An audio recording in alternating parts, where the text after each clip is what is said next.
Sia was putting groceries in the car with her kids with her. Nikita was lifting a jug of milk to put it in the trunk as she turned her head and squinted her eyes. Mama, isn't that Mommy's coworker? The mean British one? Sia's eyes widened and whipped her head around to see Shea, passed out, drunk, next to a tree, fairly close to their car. Sia debated leaving her there for a quick second, but wanted to set a good example for Nikita, turning her head around. Nikita, sweetie, I'm gonna go check on her. Can you finish putting the bags in the car and watch your brother? Okay, Mama, Nikita stated, picking up the heavy bags and tossing them into the trunk of the car. Sia took a deep breath and walked over to Shea. She squatted down next to her and knew exactly how to wake her up by flicking her forehead as Shea instantly woke up. Huh? What? Where am I? Shea stated. You're in the parking lot of a Walmart, you drunk bastard. Do you have your car with you? Sia replied. Sia? Yes, it's me. Do you have your car with you? Sia said, not wanting to make small talk. Shea replied, No. Yes? Wait, Sia, Shea said, reaching her arm out to hold Sia's wrist, as Sia stood up immediately and started crossing her arms. Sia shook her head. Shea, if you're not going to answer my questions, you know I'm just going to leave you here. Aren't you supposed to be in a meeting right now? Shea nodded. Yeah. Except I seem to have misplaced myself. Sia became angry. Jesus fucking Christ, Shea. How do you end up like this? What the hell were you doing last night? Shea stood up, still trying to gain consciousness, and was falling as she stumbled forward and was caught by Sia. Shea looked up, and she gave Sia a smirk. Looks like I'm still falling for you, huh?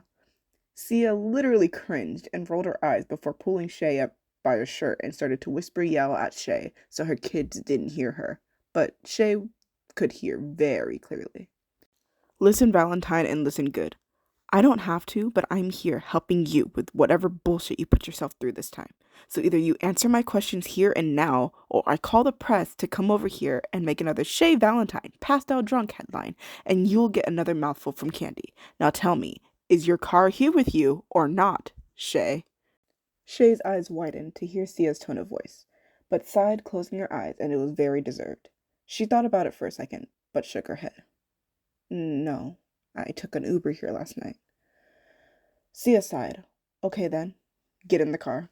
Sia let go of Shea, walking off as Shea dusted herself off. What? Get in the car before I change my mind, Sia shouted a bit at her. Shea couldn't help but accept her offer, walking over to Sia's car with a slight limp because she's hungover. Nakita had finished with the groceries and was looking over at her baby brother in the back seat, cooing at him as Sia opened the door. Mama, Nakita shouted, I finished the groceries. Good job, sweetie. When Mommy comes home tonight, you can have one cookie from the cookie jar. Sitting in the driver's seat, with Shay sitting in the passenger seat, putting her seatbelt on, feeling dazed. Yay, Nakita shouted. But Mama, is that the angry British person that Mommy works with? Sia couldn't help but giggle a bit as she adjusted her mirrors. Yes, sweetie. Her name is Miss Valentine. We're just gonna drop her off at Mommy's job before we go home. Is that okay? Nakita nodded. Okay, Mama. But you might want to hurry because I think I spilled the milk a little bit when I dropped it, as now there's just milk spilling in the trunk of the car now. Sia sighed before starting the drive. A few minutes had passed as Shea was looking out the window, and the car had angel dust music playing. Shea was lost in thought. Why did Sia help her? Shea knows that she doesn't deserve it, so why? Sia was just driving and talking to Nakita the whole time, being a good mom. Something that Shea was very envious of. They stopped at a stoplight before Nakita asked the greatest question of all time. Mama, how do you know Miss Valentine?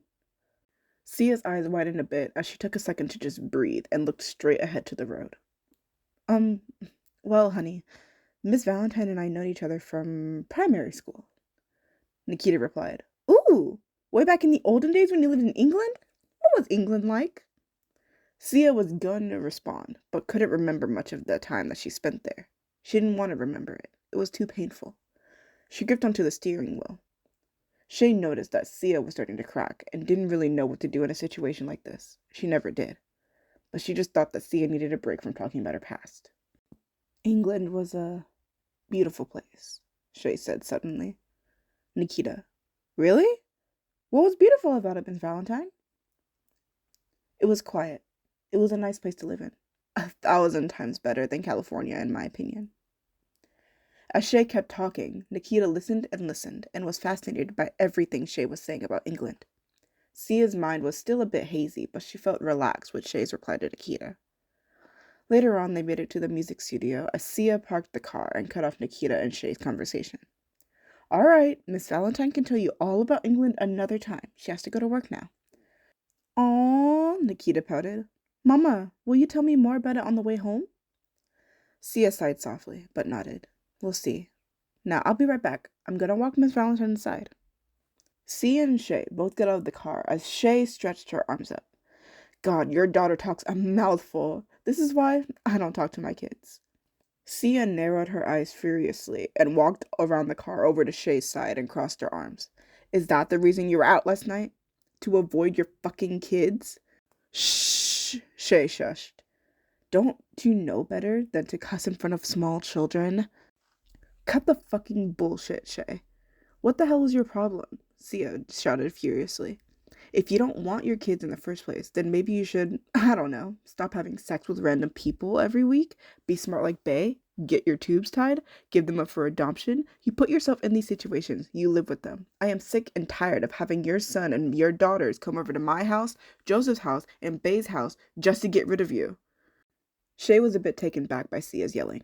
God, if you hate me so much, Sia, then why did you help me today? You could have just left me there to rot. I'd rather rather do that than having to hear your prissy, perfect mouth right now.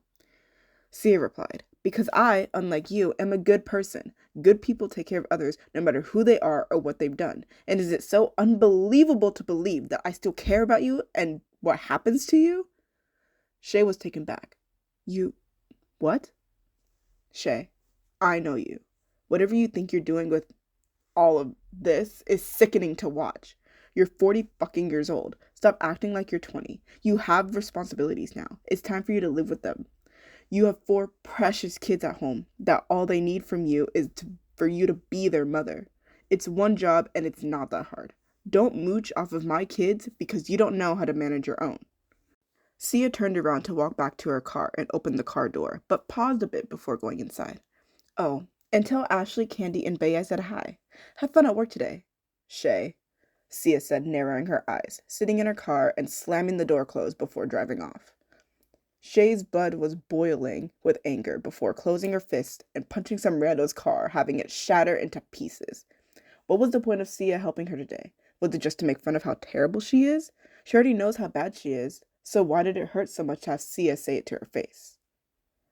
Shea took a deep breath and just left the car how it was, walking into the building, reflecting on everything Shea has done in her life.